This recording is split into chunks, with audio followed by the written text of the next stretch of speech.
Em tempos de Olimpíada, o espírito de competição fica ainda mais em evidência. Ganhar na quadra, na piscina, no campo, um objetivo de todos os atletas. E a competitividade está presente em quase tudo na vida. Mas será que é certo querer a gente vencer sempre? Vamos perguntar à doutora Luísa Andrade. Boa tarde, doutora Luísa. Boa tarde. O importante é competir ou vencer? Vai explicar isso para quem foi em segundo, ou terceiro, ou quarto. Ambos, né, Isabela? Porque para vencer você tem que competir. Então, a gente entende que o ser humano, desde o primeiro momento, desde que ele inicia a vida, ele está competindo consigo mesmo, no caso, para sobreviver. Então, a vida é um processo de competição. Agora, o tipo de competição, a qualidade da competição é que varia muito. E é importante mostrar para as crianças esse espírito de competição saudável? Porque tem a competição da guerra, né, Laíra, onde você... Para vencer, você destrói o inimigo, você destrói o adversário. Então, se a criança não for bem treinada, ela vem com esse espírito hostil, com esse sentimento de beligerância que a gente chama animal. Então, o que a gente faz no treinamento com a criança? O que é, Laíra? Estimular a criança a ver nela mesmo o principal dos desafios a ser vencido, nas suas limitações. Então, estimular a criança através da lei do maior esforço e não da lei do menor esforço. Isso quer dizer o quê?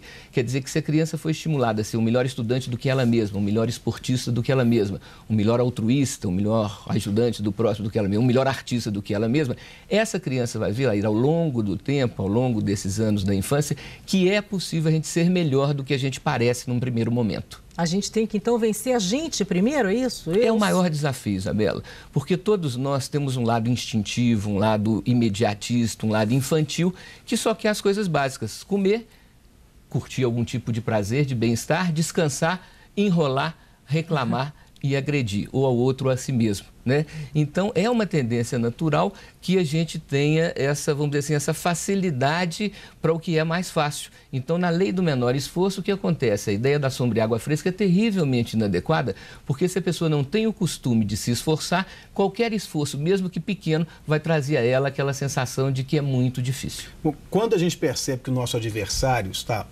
mais preparado, está numa posição melhor, há momentos em que a gente deve sair do páreo? Correr do pau, né, Laíra? Recolhida estratégica. Essa questão da consciência é muito importante. O diagnóstico, você vê, por exemplo, que o outro adversário é muito mais forte, então que você não vai ter condições. Mas lembrar ao telespectador que sempre existe a capacidade de superação.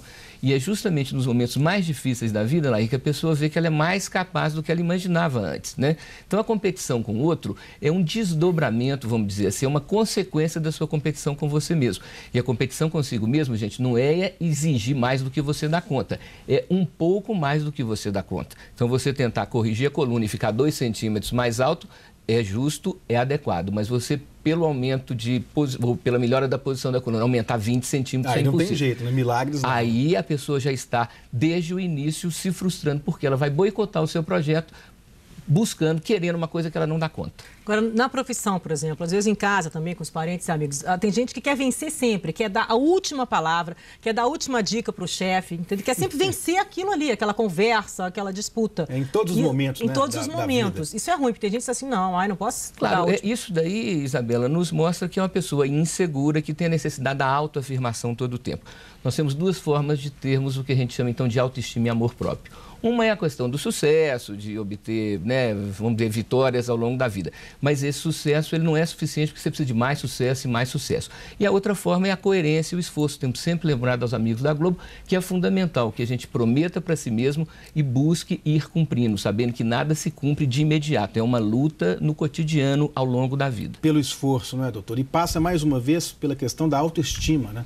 Isso, o esforço, quando você batalha, Laíra, e consegue ser melhor do que você mesmo, você não fica metido, você não fica onipotente nem pretensioso, mas você tem aquela tranquilidade interna, aquela alegria interna de ser quem você é e tem, inclusive, o estímulo de ir lutando cada vez mais para ser uma pessoa melhor, sem precisar do outro estar te aprovando tanto. A gente está terminando agora para voltar à Olimpíada. As pessoas estão ali tentando vencer os seus limites, é isso? Fazendo o máximo delas, né? Para depois pensar no... Para depois pensar no outro. É porque se você pensa muito no outro, o que acontece, Isabela? Você o valoriza e acaba que nesse processo interno de atitude você fica mais fraco. Ok, obrigada, doutor.